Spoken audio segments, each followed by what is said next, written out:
인사드리겠습니다. 김은주 변호사입니다. 반갑습니다. 오늘 강의를 맡게 된 김은주 변호사고요. 오늘 강의는 먼저 제1부에 구만수 기술사님이 기초 지식, 이 도시계획 변화에 따른 부동산 투자라는 주제인데, 도시계획이 어떤 거다, 그리고 어떻게 변화됐을 때 어떤 틈새가 있느냐, 이 부분에 대해서 먼저 강의를 해주실 겁니다. 그 다음에 이제 제가 2부에 이제 이 상세한 재판 사례라든지 또 도로나 공원, 기타 장기 위주택 도시계획 시설을 투자할 때 또는 소유하고 있을 때 조심할 점, 또 주의할 점, 이 부분에 대해서 말씀을 드리겠습니다. 먼저 강사 소개를 먼저 드리겠습니다. 우리 구만수 도시계획 기술사님을 잠깐 모시겠습니다. 오늘 강의 일부를 담당해 주실 겁니다. 반갑습니다. 고맙습니다. 그리고 우리 이 도로공원의 비밀에 있는 공동 저자인 윤덕수 소장님을 모십니다. 윤덕수 소장님은 PNV 부동산 연구 소장님을 맡고 계시고요.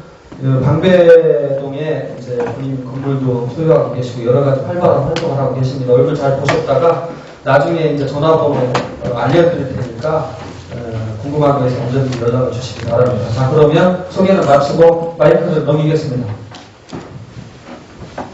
네. 고맙습니다.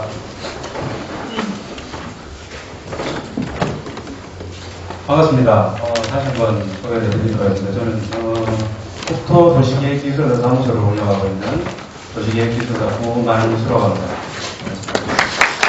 박수를 한번 더 받아요. 예, 오늘 사실 일정이 약간 바뀌었어요. 어떤 거냐면, 통상적으로 이제 강의를 하게 되면, 1부와 2부로 이렇게 나눠져 있습니다만은, 보통 이제 알맹이는 2부에 있고, 1부는 이제 워밍업, 내지는 좀 바람 잡는 거, 그 정도 원래 수순이죠. 그런데 이제, 보니까 이제 강의 내용을 오늘 촬영을 하신다고 하셔가지고, 제가 사실은 적잖이 당황스럽기도 하면서, 이게 조금 바꿔야 되겠다는 생각이 들어요. 왜냐하면, 강의 내용을 올렸는데, 저도 그렇지만, 조금 한 30초만 보면 이게 어떻게 되는지 해결이 된단 말이죠. 그러면, 재미가 없으면 바로 꺼버린다는 거죠. 그래서, 아까 전에도, 우리 김 변호사님께서도 말씀하셨지만, 또 여기 또 제가 아시는 분이 한 분 계세요. 그 이야기를 나눠보니까, 고수님들이 다 와 계신다네. 그러면 결과적으로 쓰잘데기 없는 얘기는 다 뺏고 결국 본론으로 들어가는 것이 맞겠다라는 생각을 했습니다. 제가 봤을 때 그래야 바쁜 시간을 갖다가 많이 줄일 수 있을 것 같고요. 동의하십니까? 예. 네, 결국은 버틴 거 아니냐 이 얘기 아니겠습니까? 보시면 알겠지만 도시계획 변화에 따른 부동산 투자, 자 도시계획이 쉽다면 쉽고 어렵다면 어렵습니다. 그렇지만 도시계획과 부동산은 뗄래야 뗄 수 없는 관계라는 것은 분명히 다들 알고 계실 겁니다. 그럼 자 어쨌다는 건데, 그러면 도시계획이 어떤 식으로든지 바뀌면 거기에 대한 어떤 틈새 시정이 있을 것이다. 왜? 도시계획은 아시다시피 공법이죠. 공법은 민법하고 틀려서, 다른 법률하고 틀려서 사람들이 그 분위기에 따라서 망치만 두드리면 바뀌는 게 공법입니다. 그렇기 때문에 거기에 대해서 어떤 틈새 시간이 있는 거고. 자, 그렇다면 오늘 이제 만나게 될 장기 미집행 도시계획 시설, 재테크 강의하시는 분들 있죠. 어느 분이나 이 부분에 대해서 언급을 합니다. 도시계획 시설, 장기 미집행 도시계획 시설, 돈 된다. 돈 된다. 돈 되는 건 알겠는데 그럼 어떻게 돈이 된다는 거예요? 그것까지 정확하게 말씀해 주실 분들이 있던가요? 있던가요? 여쭤보세요. 오늘 처음 뵙는 거 아닙니까? 전번에 뵀었나?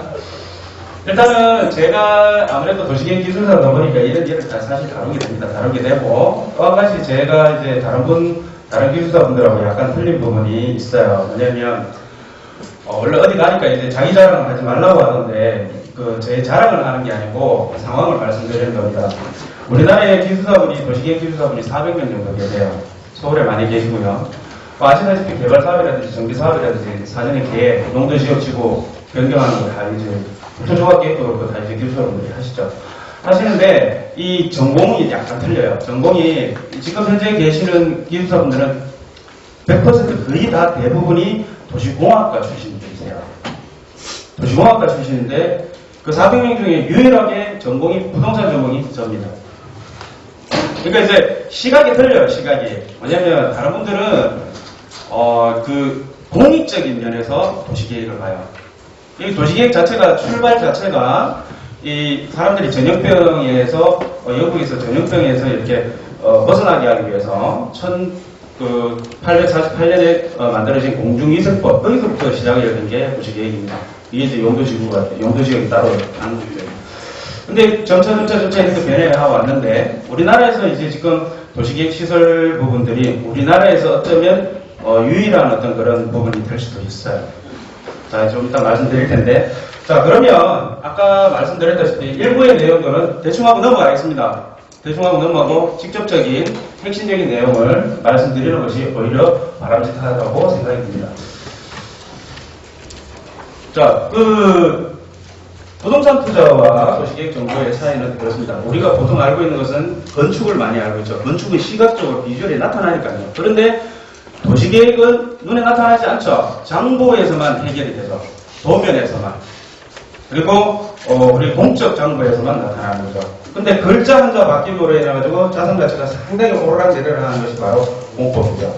도시계획이고. 그러면 도시계획을 아는 것이 바로 부동산하고 부동산의 어떤 자산가치 투자 측면에서 일맥상통한다 해도 과언이 아니다라고 합니다. 자, 국토도시계획이 우리나라에 이제 1차부터 4차까지 국토종합계획이 있는데요. 여기서 유념하실 것은 뭐 다들 아시겠지만 3차까지는 국토종합개발계획이었어요. 근데 4차부터는 그냥 국토종합계획으로 바뀝니다. 개발자가 빠집니다. 그 얘기는 뭐냐면 디벨롭터, 그러니까 개발이라는 글자가 빠지고 매니지먼트, 관리의 시대로 간다는 거죠. 이제 대규모 개발은 이제 없을 겁니다. 그래서 오늘도 사실 뭐 강의가 그런 내용하고 약간 있는데요. 보면 무료 강의 해가지고 뭐 사람들 불러 모아서 이제 강의하는 거 있어요. 아직도 뭐 서해안에 섬사라고 그러고 뭐 이거는 좀 아니다라는 생각이 드는데 저도 오늘 그런 꼴이 당할까봐 사실은 근데 저는 이렇게 뭐 여러분들 모셔놓고 이렇게 뭐 투자 받으려고 이렇게 사실 온 건 아닙니다. 내용을 정확하게 말씀드리고 제가 오늘 강의를 하는 이유가 있어요. 나중에 말씀드릴 거예요. 좀 그렇잖아요. 좋으면 지원자 하지. 말라고 누구한테 가르쳐줘요. 맞지 않습니까? 자, 부동산 투자이용 과정에서 주요 권역들이 있는데요. 이건 중요한 게 아닙니다. 이거는 뭐 이야기하면 길어지니까 넘어가도록 하겠습니다. 자, 지금부터 넘어갑니다. 자, 도시관리 계획에 대한 어떤 그런 이야기 내용들이 나오는데요. 관련 법령들이 이렇습니다. 뭐 지역적으로 공간적 영역이 국토지역, 그 다음에 도시단지 개별 필지로 해서요. 국토기본법에 의한 국토계획, 부터 시작해서 개별 필지에 있는 건축법까지 해서 위계사항은 이렇습니다. 그 내용 유인물 보시고 하면 되는데 왜 이 화면이 있냐면요. 오늘 공부해야 될 내용이 이 국토계획에서 어디쯤에 있는지를 갖다가 잠깐 한번 훑어보고 가려고 하는데요. 자, 국토계획에 의한 국토기본법에 의한 국토계획, 그리고 우리가 말하는 국토종합계획이죠. 국토종합계획 밑에 국토종합계획은 간단합니다. 우리나라 전체를 갖다가 장기적인 발전 방향을 갖다가 계획하는 거고요. 도종합계획은 도, 그 다음에 시군종합계획은 시군. 간단합니다. 이걸 갖다가 어렵게 할 필요 없습니다.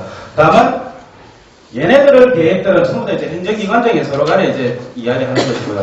서로 간에 비교를 하는 거. 직접 일반 주민들, 국민들한테 미치는 영향을 뭐냐, 이 5가지 큰 그런 범위에 있는 도시군 관리계획이죠. 군자가 원래 정식 명칭인데요. 군자는 빼고 도시관리계획으로 하겠습니다. 도시관리계획은 용도지역지구구역에 대한 이제 지정 변경, 용도지역지구까지 있고 또 구역은 또 따로죠. 그 다음에 이제 기반시설 설치 정비 계량, 그 다음에 도시개발사업, 도시정비사업, 그 다음에 지구단위 계획이 있는데요. 오늘 이야기할 것은 기반시설의 설치 정비 계량, 7개 시설군 53개 시설, 얘 갖고 지금 이야기를 합니다. 얘 갖고 어떻게 돈을 만들 것이냐라는 거죠. 자, 이거는 넘어가도록 하겠습니다. 이건 뭐 다들 아시고 계시는 거니까. 뭐, 국토종합계획 위계라든지 이런 걸 이야기 해봐야 뭐 별로 의미가 없을 것 같고요. 내용입니다.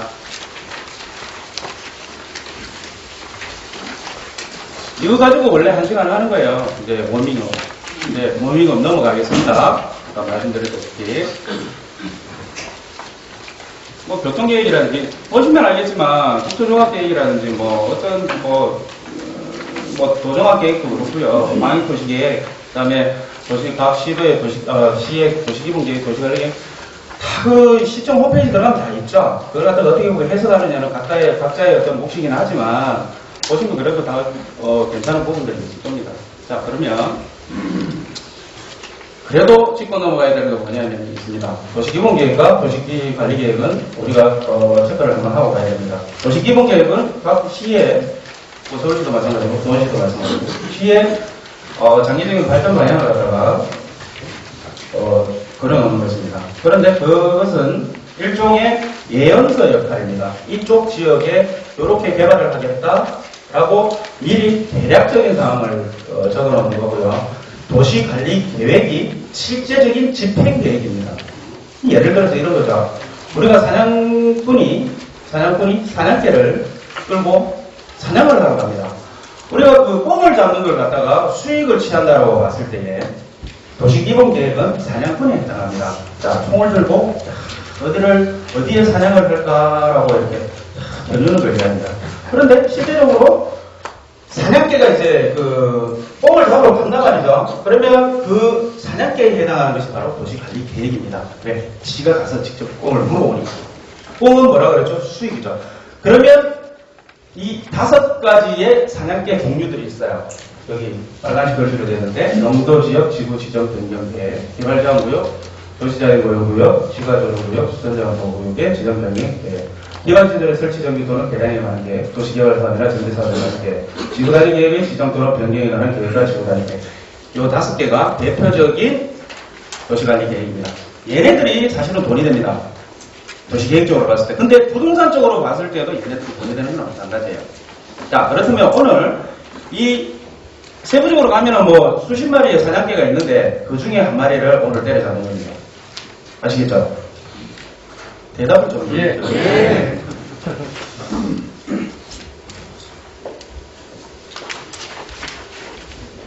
자, 바로 본론으로 들어가겠습니다. 1부 그냥 뛰어넘은 겁니다.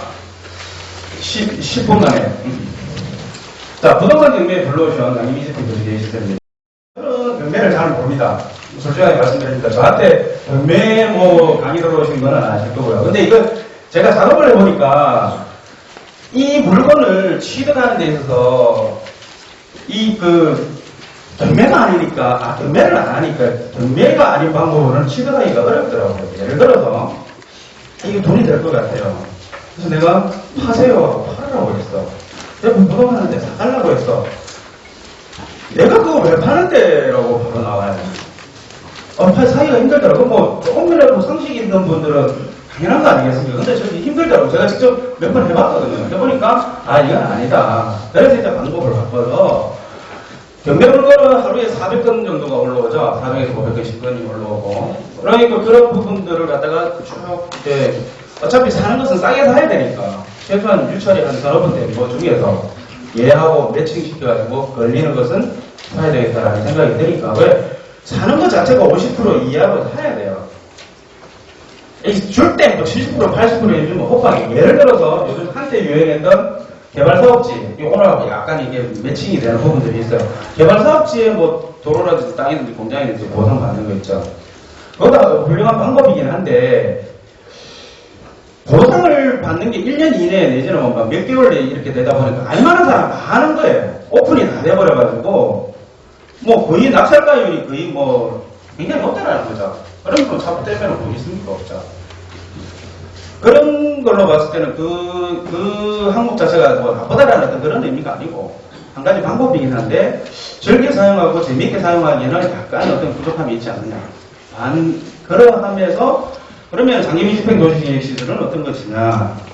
자, 일단은 장기밀집행 도시계획 시설이 뭔지를 갖다가 정확하게 개념을 이해를 하고 가도록 하죠. 자, 그 전에, 이거는 강의가 좀 그런데. 자, 여기, 우리 변호사님 앞에서, 번데기 앞에서 좀 찾는 것 같아서 좀 죄송하지만, 자, 대한민국 헌법 23조입니다. 23조에는 뭐라고 되어 있냐면요. 모든 국민의 재산 또는 보장이 되고, 그 내용과 한계는 법률로 정하고, 재산권의 행사는 공공공지에 적합해야 되고, 그 다음에 공공필요에 의한 재산권의 수용, 사용 또는 제한에 그에 대한 보상은 법률에서 정당한 보상을 해야 된다고 헌법에 있습니다. 근데 실제 이렇게 사실은 잘 되지 않고 있죠. 자, 이걸 왜 지금 이야기를 꺼내냐면은 자신의 권리 위에 잠자는 것은 바보다. 그거는 구제해줄 조치가 없다라는 것을 말씀드리는 겁니다. 그렇기 때문에 이 얘기를 왜 하냐면 오늘 제가 지금 말씀드리는 것이 저 새끼 뭐 이상한 거 끌고 가지고 와가지고 사람들 현혹하는 거니까 혹세 묵리시키는 거 아니냐 라는 생각은 하지 마시라. 왜? 정당한 권리고 내가 이건 할 수 있는 것이다. 법의 테두리에서 하는 것이고 불법이 아니다라는 거 갖다가 미리 말씀을 드리는 겁니다. 자, 두 번째, 투자하고 투기는 뭐가 틀립니까? 여기 다들 고수분들 계시니까 자, 한번 말씀만 해주십시오. 자, 투자는 뭐고 투기는 뭡니까? 네? 뭐라고 하셨던데 이제 방금? 내가 하면 투자. 응. 전반에 떨어졌네. 자, 저는 그 실로는 확실합니다.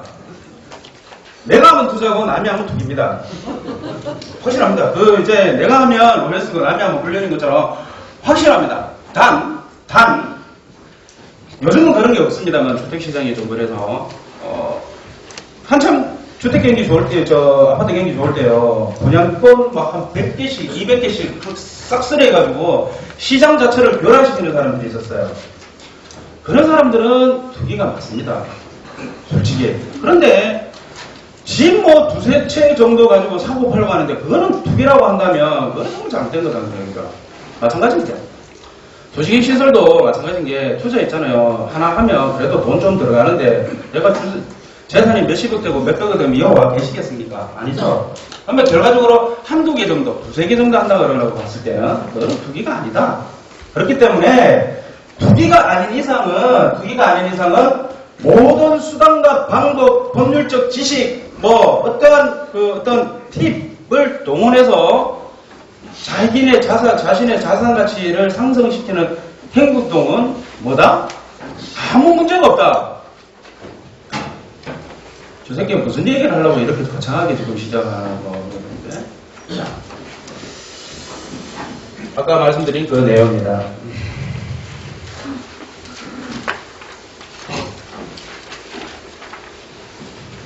자, 오늘 도시관리 계획 중에서 5개 중에서 제가 왜 자꾸 빨리 가려다 보니까 자꾸 뛰어넘는데요. 용도구역이 바뀌는 것도 좋고, 그 다음에 개발장구역이죠. 그런 거 바뀐다든지 용도지역 바뀐다든지 해서 건폐율이나 용적률이 높아지는 쪽으로 가면 돈이 되죠. 근데 사실은 쉽지가 않고요. 혼자서 개인적으로 접근하기는 쉽지가 않습니다. 마찬가지로 지구단위 계획도 마찬가지죠. 지구단위 계획이 뭡니까? 결과적으로 사업시행자가 논떼기, 밭떼기 사가지고 결과적으로 공동주택지 만드는 거 아닙니까? 이런 것을 상업지 이렇게 만들고 하는 거는 사실은 대규모 돈이 들어가기 때문에 일반 개인적으로 접근하기는 사실은 힘들다라는 거죠. 자, 그렇다면 오늘 개인이 접근 가능한 도시관리 계획 중에 오늘의 포인트, 기반시설의 설치, 정비 또는 개량에 관한 계획입니다. 자, 그러면 이거를 알기 위해서는, 오늘의 강의 내용을 알기 위해서는 몇 가지 개념을 좀 파악을 해야 됩니다. 자, 그러면, 뭡니까? 기반시설이 무엇이며, 도시관리계획의 결정 절차가 어떻게 되는 것이며, 그 다음에 도시, 군자는 빼기로 하겠습니다. 도시계획시설은 뭔지. 원래 정식 명칭은 도시군계획시설입니다. 그 다음에 도시관리계획으로 결정하는 이유. 그냥 지으면 되는데, 그냥 만들면 되는데, 굳이 왜 이렇게 결정 절차를 거치느냐. 그 다음에 결정 후에 집행 절차, 그 다음에 미집행 도시계획시설, 장기 미집행 도시계획시설에서 차근차근 알아보도록 하겠습니다. 자, 기반시설이 먼저 나옵니다. 기반시설은 국토의 계획 및 이용에 관한 법률 제2조 정의에 있습니다. 자, 기반시설 이거 읽어보면 도로, 철도, 항만, 공항, 저쪽에서 하수도, 고수물 처리 시설, 환경기술 시설에서 다 나오진 않았는데요. 7가지 53개 시설입니다. 7개군 53개 시설입니다. 자, 그러면 기반시설을 내용을 아시겠죠? 아는데 이게 하나의 재밌는 공통점이 하나 있어요. 뭐냐면 기반시설은 일반 개인이나 기업들이 만들질 않습니다. 왜냐? 돈이 안 되거든. 이건 도로 만들고 광장 만들고 공원 만들어서 무슨 돈 되겠습니까? 태모공원 만드는 것도 아니고. 그러니까 이런 부분들, 학교 운동장, 공공청사, 하천, 유수지, 방화시설, 이거 일반 개인이 만들 이유가 사실 없죠. 기업들도 마찬가지죠. 그러면 이걸 누가 만들어야 되겠습니까? 근데 이 기반시설이라는 것은 그럼 정의가 뭐냐? 기반시설은 정의가. 자, 사람과 기업이 정상적인 사회활동을 하기 위해서 꼭 뒤에 백그라운드에서 필요한 시설들이에요. 물류 수송을 위해서 도로가 있어야 되고 애들 학교 키우기 위해서 학교가 있어야 되고 그런데 이건 일반 개인들이 만들지는 않는단 말이죠. 그러면 어디에서 해야 된다? 국가에서 해야 되죠. 맞습니까? 국가에서 만들어야 된다는 거죠. 제가 부산에서 올라왔는데요. 많이 들으시는 패턴은 부산하고 똑같은 것 같아. 그냥 딱 쳐다보기만 보시고. 자, 그런데 이거는 개인이나 기업에서 하지 못하니까 이제 국가에서 세금을 묻어서 하는 거죠. 세금을 묻어서. 세금을 묻어서 도로도 먹고 공원도 먹고 있습니다. 자, 그러면 그냥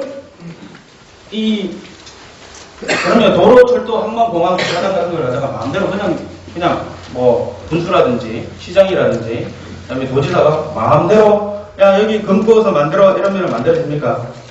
아니죠. 왜? 이거 세금으로 만든다 했죠. 세금으로 만들기 위해서는 세금을 쓰는 이유가 명백하게 근거가 있어야 돼요. 그렇죠? 그렇지 않습니까? 네. 대답 좀 하십시오. 그러면은 그 절차가 뭐냐면 바로 이 도시관리계획에 의한 수립 절차에 거쳐서 정리를 하는 거예요. 그래서 딱 서류로 만들어 놓고 이 서류가 결과적으로 표면상에 나타나는 게 뭐냐면 루리스라고 해가지고 우리 그 토지 이용 계획 확인은 들어가 보면 요즘 이제 공짜로 뗄 수 있잖아요. 그거 보면은 무슨 지역 도시계획 시설 어쩌고 저쩌고 저 도로 저촉 저파 여기 나오는 게 얘 결정에 의해서 그렇게 됩니다. 거기에 따라서 세금을 집행하는 거고요. 자 봅시다. 자 그러면 뭐든지 만들기 위해서는 일단 기초 조사를 해야 되는 거죠. 거기에 산이 있는지, 그다음에 강이 있는지.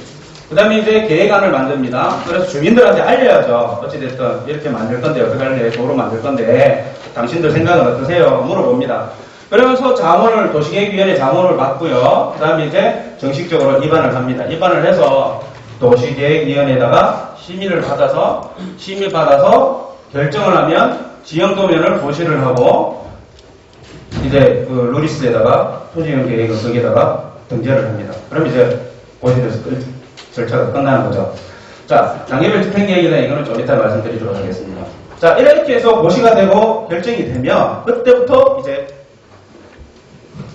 얘는 뭐가 된다? 자, 도시군계획시설이라 아까 기반시설이라는 걸 정확하게 7개 군 53개 시설이라고 했잖아요. 자, 그런데 그러면 나다없이 아까 전에 기반시설이라 하더만 도시군계획시설이라고 이야기가 용어가 탁 튀어나옵니다. 자, 군자 빼고 도시계획시설이라고 하겠습니다. 자, 수강생이 하품을 하면 이거는 강사가 잘못한 거야. 강사가 잘못한 거야. 죄송합니다. 분발하도록 하겠습니다.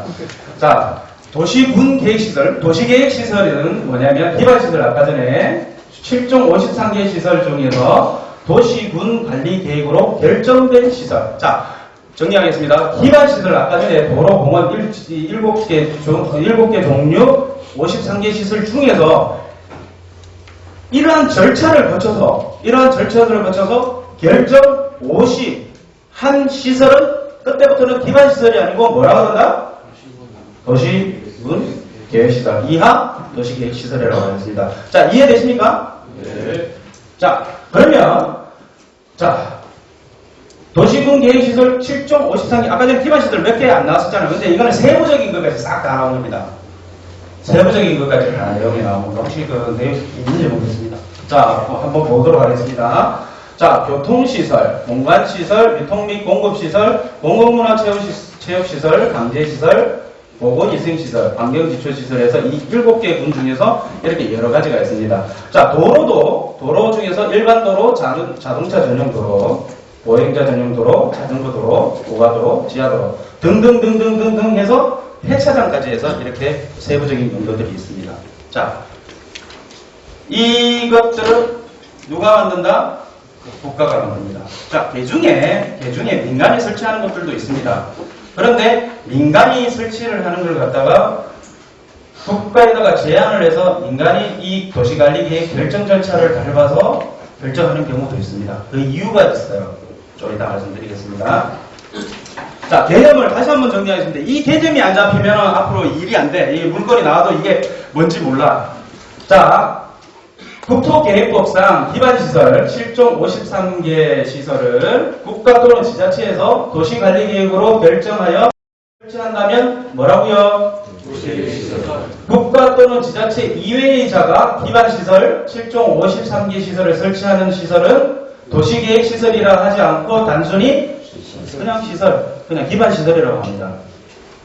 따라서 도시계획시설은 도시관리계획 결정 절차를 반드시 거쳐야 됩니다. 반드시 거쳐서 결정 및 설치가 되어야 됩니다. 자, 이거는 죽어도 알고 가셔야 돼요. 기반시설과 도시계획시설의 차이점은 무조건 오늘 정리하고 가셔야 돼요. 안 그러면 나중에 경매물건 나와도 얘가 뭐가 뭔지 몰라. 자, 그렇다면 자, 이러한 기반시설의 설치를 복잡한 도시관리계획, 아까 전에 복잡하죠. 뭐 조사를 해서 뭐 의견 공람을 해서 의견 받아서 입안을 해서 심의 받아서 뭐 망치 두드려야 되고 이 절차가 보통 빨라도 6개월이거든요. 돈도 한 1억씩 들고. 근데 왜 그렇게 할까요? 그냥 건축법으로 그냥 건축허가내에서 지으면 한 달이면 다 끝나는데. 아시는 분? 이유가 있을 거 아닙니까? 이 복잡하게 아무리 세금 내는 근거가 있지만 세금 내기 위한 근거가 있다 그러지만 근데 아까 제가 말씀드렸죠. 일반인도 할 수 있다고. 일반인도 제한을 해서 할 수 있다고. 그럼 일반인 그냥 건축법에서 하면 되지 말라고. 자, 이유가 이 세 가지가 있습니다. 도시계획으로 결정을 할 이유는 도시계획시설을 결정을 해버리면 어떻게 되냐면 일단 너무 땅을 빼들어올 수 있습니다. 내 땅이 뭐 한 반밖에 안 되고 옆에 이제 뭘 하나 하려니까 뭐 조금 더 땅이 필요해요. 근데 땅 파세요 그러면 팝니까? 내라도 안 팔겠다. 아까 말씀드렸던 니 얼마 줄래? 이 나온단 말이에요. 그렇죠? 근데 수용이 가능합니다. 그 다음에 두 번째 결정이 되면은 언제 집행할지는 모르겠지만 하여튼간에 있었던 그 내용 그 땅 주인은 아무런 행위를 못해요. 개발 행위를 할 수가 없어요. 딱 묶여버려요. 개발 행위가 제한이 됩니다. 왜? 다음에 돈 보상 주려면 돈 많이 줘야 되잖아요. 자, 그러면 그 다음에 항해 도시계획시설은 국토계획법상의 기존 용도지역, 용도지구, 용도구역에 대한 행위 제한의 규조를 배제합니다. 예를 들어서 이런 거죠. 녹지지역에 건축물을 세울 수 있는 거는 딱 정해져 있잖아요. 4층이야, 20회, 80, 종류도 정해져 있고, 경로당이나 노인정에 이런 것도 못 치고, 이렇잖아요. 남도 상업시설 못 들어가고, 그렇잖아. 얘는 그거 다 뛰어넘어. 맘대로 막 짓고 싶은 물을 지을 수 있어요. 지역에 상관없죠. 용도 지역에 상관없죠. 여기 들어가면 안 되는 지역인데, 원래는 도시시설을 결정하면 들어갈 수 있는 거예요. 자, 그러면 상식적으로 이해가 가시죠? 이제 왜 이렇게 결정을 하는지. 안 그러면 이렇게 할 이유가 없잖아요. 그냥 건축허가 갖고 건축허가 받아서 그냥 나와야 됩니다. 자, 그러면 결정을 했어요. 결정을 했으면, 자, 결정을 해갖고 이제 줄 그었어. 줄 쫙 그어서 도로, 중로, 대로 이렇게 그었어요. 끄면 바로 도로 만듭니까? 우리나라에서 보통 요즘. 왜 그렇죠? 왜 바로 안 하죠? 돈이 없는. 그렇지. 돈이 없어. 돈이 세금이 없는 거지. 세금 많이 못 걷는 거예요. 복지가 없는 거 그런 것도 있고. 자, 집행계획을 하도록 국토계획법에서 정해놓고 있습니다. 자, 도로를 만들겠다고 결정을 했으면 도로를 만들어야 되는데 그러면 어떻게 만들겠다라는 것도 분명히 나와 있습니다. 85조에 국토계획법 85조에 나와 있습니다. 자, 단계별 집행계획의 수립, 시장 또는 군수는 도시군계획시설의 결정의 고시일부터 2년 이내에 재원조달계획, 보상계획 등을 포함하는 단계별 집행계획을 수립하여야 한다. 단계별 집행계획은 1단계 집행계획과 2단계 집행계획으로 구분되어 수립하되 3년 이내에 시행하는 도시군계획시설 사업은 1단계 집행계획에 3년 후에 시행하는 도시계획시설 사업은 2단계 집행계획에 포함한다. 자, 이해가시죠? 여기 근데 웃기는 게 하나 있어요. 여기에 자, 문맥이 이상해. 법조항 그대로인데요. 자, 보세요. 단계별 집행계획은 1단계 집행계획과 2단계 집행계획으로 구분하여, 좋아. 여기까지는 알아들었겠어. 3년 이내에 집행하는 도시계획 시설 사업은 1단계 집행계획에 넣는다. 이것도 이해가 가. 근데 3년 후에 시행하는, 이상해. 그럼 3년 후에 시행할지, 10년 후에 시행할지, 15년 후에 시행할지, 20년 후에 시행할지, 이건 못 들어갈 것 같다는 거예요. 이게 문맥이 맞으려면 3년 이내에 시행하는 도시계획시설 사업은 1단계 집행계획에, 6년 이내에 시행하는 것은 2단계 집행계획에, 이래 돼야 되는 거 아닙니까? 9년 이내에 시행할 거면 3단계 집행계획에, 이렇게 명확하잖아요. 아니에요? 네. 내만 이렇게 생각하는 거예요? 자, 그러면 3년 후에 시행하는 도시계획시설 사업이 2단계 집행하는, 이거는 3년, 예를 들어 뒤집어서 이야기하면 3년 이내 거는 알아서 하겠는데 3년 이후 거는 모르겠다. 언제 할지 결정만 해놓고, 도로, 공원 결정만 해놓고 언제 할지 모르겠다. 뒤바꿔서 나는 돈 생기면 네 줄게. 돈 생기면 네 줄게. 그러면 또 토지 소유자 입장에서 어떻습니까? 짜증 만땅이죠. 개발행위도 못해. 내 땅 뺏어간다고 줄 그어놨어. 돈도 안 줘. 돈 없다 그래. 언제 할지도 몰라. 근데 중요한 건 최소한 그러면 언제 돈 줄지는 이야기를 해야 되잖아요. 자, 근데 이래서 사실은 그게 틈새 시장이 생기는 거예요. 그 이야기 3년 이내에 하는 거는 2단계, 9년 이내에 하는 건 3단계 이러면은 오늘 내가 이 앞에서 이렇게 강의할 이유가 사실 없습니다. 할 건데 이거 없지. 돈 나오고 다 까는데. 자, 결정 후에 집행 절차에 따라서 집행을 하지 않으면 돈이 없어서 집행을 하지 않으면 어떻게 되냐. 아까 전에 도로를 만들겠다, 공원을 만들겠다고 실종 53개 시설에 대한 그 결정 부지를 갖다가 뭐라고 그러냐면요. 도시계획 시설의 부지라고 합니다. 부지. 땅, 만들 땅, 도시계획 시설을 만들 땅. 부지인데 집행을 안 했으니까 뭐라 그런다? 한번 읽어보십시오. 오케이. 미집행 도시계획시설 부지에 라고 합니다. 그러면 미집행 도시계획시설 부지에 해당 토지의 소유자는 어떡하죠? 자, 결정 그 당시의 이용행위는 그대로 할 수 있습니다. 예를 들어서 제가 거기에다 마늘을 갈았으면 마늘을 뽑을 먹을 수 있고 배추를 심었으면 배추를 심으면 농사는 지을 수 있어요. 근데 거기다가 다른 행위를 할 수가 없어요. 토지 형질 변경, 건축 해기, 기타 수익증 행위는 아무것도 원천적으로 차단이 됩니다. 자, 그러면 토지 이용 기능성이 하락이 되니까요. 자산가치, 내재가치가 하락하는 거하고 똑같은 상황이 벌어지죠. 그러면 매매는 가능하다? 가능하지 않다? 가능하다. 저 단가는 그 담보가등이 뭐 다 해도 뭐 할 수는 있잖아요. 살 놈이 없어서 그렇지.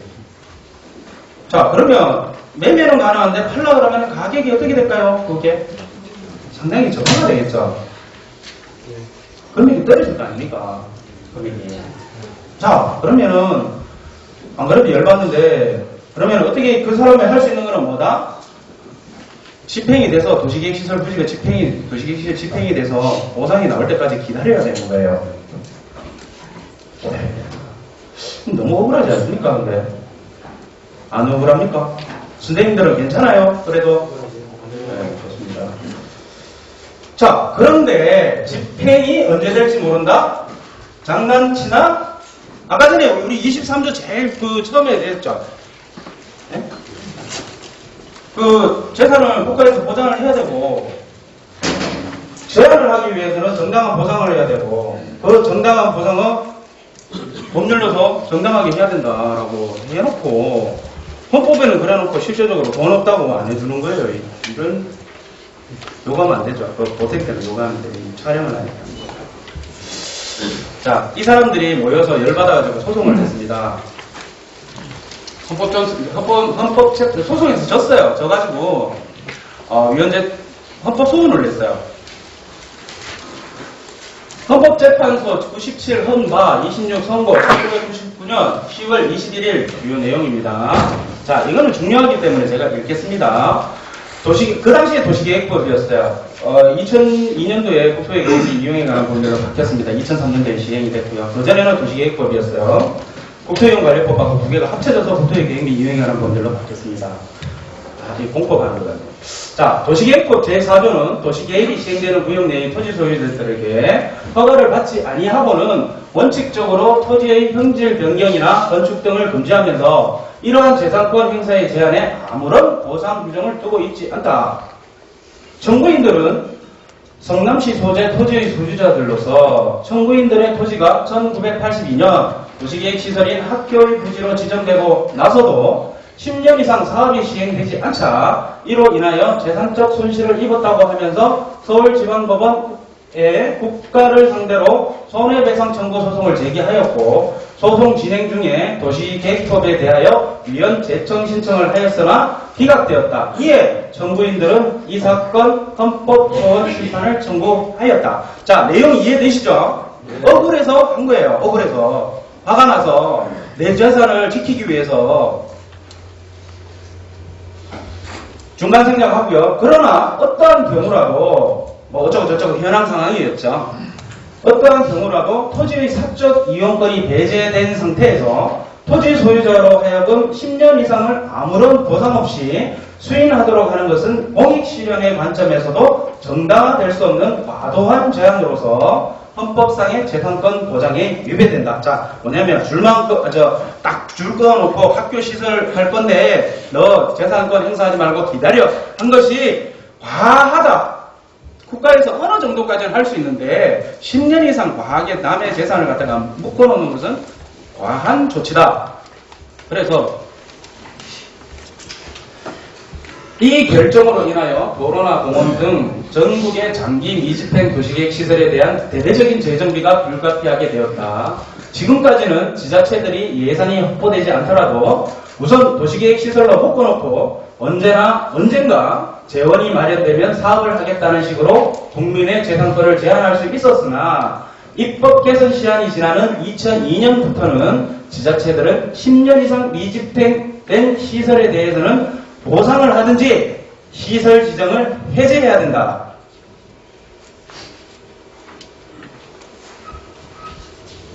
자, 이 결정 이후 입법자는 도시계획법을 전문 개정하여 2000년부터 도시계획 시설로 지정된 지 10년이 지날 때까지 사업이 시행되지 않은 토지 중 지목이 대인 토지 소유자에게는 대지의 매수를 청구할 수 있는데 매수 청구권을 부여하고 지정 후 20년이 경과한 토지에 대해서는 도시계획 시설 결정이 자동으로 폐지되도록 규정하였다. 헌법 불합치를 해서요. 국회에다가 너가 법 다시 만들어라. 자, 법을 다시 만들었어요. 자, 이 정도는 공인중개사 공부하신 분들은 어느 정도 이제 파악을 하시는 부분이 되더라고요. 자, 이제 또 이야기가 새로운 단어가 나옵니다. 장기 미집행 도시계획 시설이라는 이야기가 나옵니다. 아까 미집행 도시계획 시설 부지까지 아까 이야기했잖아요. 그러니까 앞에 장기자가 붙습니다. 근데 장기 미집행 도시계획 시설 부지는 도시계획 시설 결정을 고시일부터 10년이 지났음에도 불구하고 당해 도시계획 시설 사업이 시행되지 아니한 상태로 유지되고 있는 토지를 말하는데요. 장기 미집행 도시계획 시설은 이게 법적 용어가 아닙니다. 국토계획법이 없어요. 이 판결로 인해서 10년과 10년 이하와 10년 이상, 그러니까 10년 이상은 보상을 해줘야 된다는 어떤 그런 의미에서 10년이 지난 것은 따로 묶어가지고 장기 미집행 도시계획 시설이라고 이야기할 뿐이지 법적 용어는 아닙니다. 아시겠죠? 자, 요 법령이 세 가지가 이제 들어옵니다. 이 장기 미집행 도시계획 시설에 대한 어떤 문제점을 해소하기 위해서 세 개가 들어옵니다. 자, 첫 번째, 매수 청구 제도가 도입됩니다. 그 다음에 실효 제도가 도입되고요. 경과 제도가 이제 도입이 됩니다. 자, 지금까지 한 것 중에서 무슨 얘기인지 못 알아듣겠다 하시는 분. 다 알아들으십니다. 그죠? 예. 고수가 맞는 것 같아. 자, 그러면 이 아까 세 가지 중에 세 가지가 왔는데요. 그러면 세 가지가 그러면 도입해서 이게 실현성에 대해서 우리가 검토를 한번 해보자고요. 자, 매수 청구 제도입니다. 헌법개혁 47조고요. 결정 50일부터 10년 이내에 미집행된 지목이 대인 토지만 가능해요. 그러니까 미집행 시설 중에서 대만, 옛날부터 집을 지을 수 있는 대만, 지목이 대인. 그러면 28개 지목 중에서 대만 되고 나머지 27개 지목은 안 되는 거예요. 원바시고 이런 건 안 되는 거예요, 전담은. 그러면 많이 하면 되잖아. 자, 어찌됐든 또 그런데요. 다 좋다 이거예요. 그리고 대라도 해준다 하는데 고마운 것 같아. 그런데 어떻게 해주는가 한번 봅시다. 자, 토지 소유자가 매수 의무자, 그러니까 관공서장, 지자체장한테 내 땅 달라라고 이야기를 합니다. 매수 청구를 합니다. 그러면 지자체장이 그 사줄까 말까 생각을 6개월 동안 할 수 있습니다. 고민을 할 수 있습니다. 6개월 동안 고민을 해서 알았다. 그래 사줄게 라고 합니다. 그러면 토지 매수를 사줄게라고 홍보를 하고 토지 매수를 언제까지 하면 되냐면은 2년 이내에 할 수 있습니다. 자, 이거는 이유가 사실은 있어요. 왜냐면 뭐 지자체장이 사주고 싶어도 예산 반영해서 그 다음에 예산 돈 받아서 해줘야 되니까 2년이 필요해요, 사실. 그런데 자, 사줄까 말까 6개월 고민하고 그 다음에 매수를 갖다가 해주는 것 같도 2년. 그러면 총 2년 6개월을 기다려야 된다는 거죠. 기다리는데 이때 가서 2년 6개월 되는 마지막 날 사줄라 했는데 요즘 재정 형편이 의미 없어서 못 사줘. 그러면은 또 안 사줘도 되는 거야. 그럼 어떻게 되냐면은 그 땅에다가 3층 이하 근린생활시설을 지을 수는 있어요. 근데 그 땅이 어떤 땅인 줄 알고 뭐 시내 한복판일 수도 있고요. 제가 이제 검토한 것들을 보면 시내 한복판에 도로 같은 경우는 은가는 얼마나 비싼 땅인데 거기다가 어떻게 지어 못 짓지. 제대로 된 건물을 못 짓는데요. 왜? 언제든지 부셔야 되니까. 자, 그러면 되게 웃긴 게 뭐냐면요. 자, 아까 전에 봅시다. 계산 산수 잘하시는 분은 얼마나 잘하시는 겁니다. 자, 결정 보실 게 최소 10년이 넘어야 돼요. 맞죠? 10년짜리도 있고, 15년짜리도 있고, 20년짜리도 있어요. 그런데 매수 청구를 신청을 했는데 2년 6개월을 더 기다려야 돼요. 그러면 최고 빠른 사람은 얼마? 12년 6개월. 산수. 사실은 너무 과도하게 제한하는 거잖아요, 그죠? 근데 좀 이따 보면 아시겠지만, 그 실제 물건 탐색해보면 아시겠지만, 뭐 30년 이런 건 장난입니다. 20년은 아주 기본이고. 자, 두 번째, 실효제도입니다. 도시계획시설 결정 5시일부터 20년이 지날 때까지 사업 시행을 안 하면 20년 지난 날, 다음 날 효력을 잃게끔 이렇게 했어요. 이거 좀 잘했네. 그죠? 최소한. 보상도 안 해줄 거면서 해제시켜서 그러면 사유재산권 행사라도 하게 해주는 거죠. 자, 그러면 지금 실효제도 때문에 사실은 각 지자체에서 지금 굉장히 머리 아파하고 있어요. 그 이유를 좀 이따 드리겠습니다. 자, 실효제도가 있다라는 걸 말씀했는데 이 실효제도가 어떻게 운영이 되고 있는지 또 한번 봅시다. 실효제도를 만들어 놓고 뒤에 경과 부칙을 갖다가 하나 만들어 놨어요. 부칙 제16조. 도시계획시설 결정의 매수 청구 및 실효 기산일에 관한 경과 조치라고 되어 있습니다. 자, 이 법 시행 당시에 도시계획시설로 보는 시설의 결정의 실효에 관하여서는 2000년 7월 1일 이전에 결정 고시된 시설의 기산일은 언제로 한다?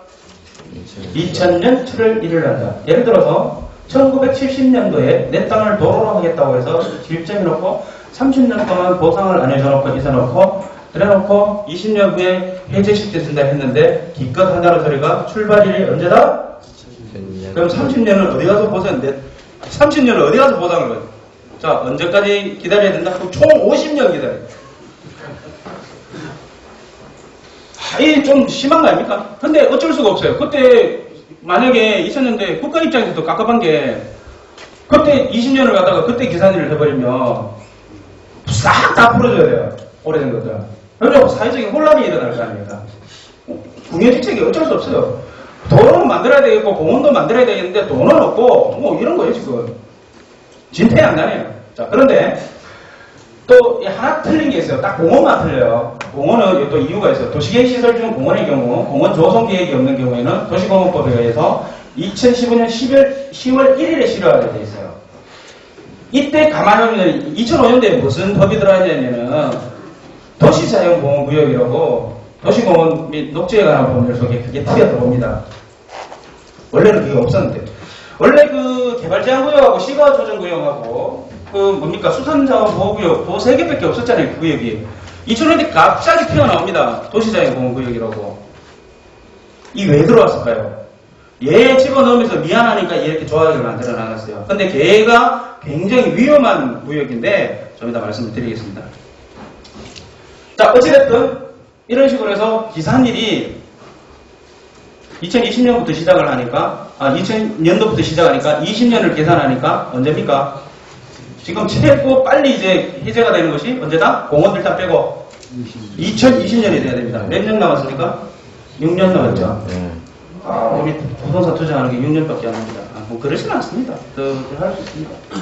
왜? 도로공원은 계속 만들어야 되잖아. 학교도 계속 만들어야 돼. 자, 장기 미집행 도시계획 시설. 자, 이해 다 하셨죠? 네.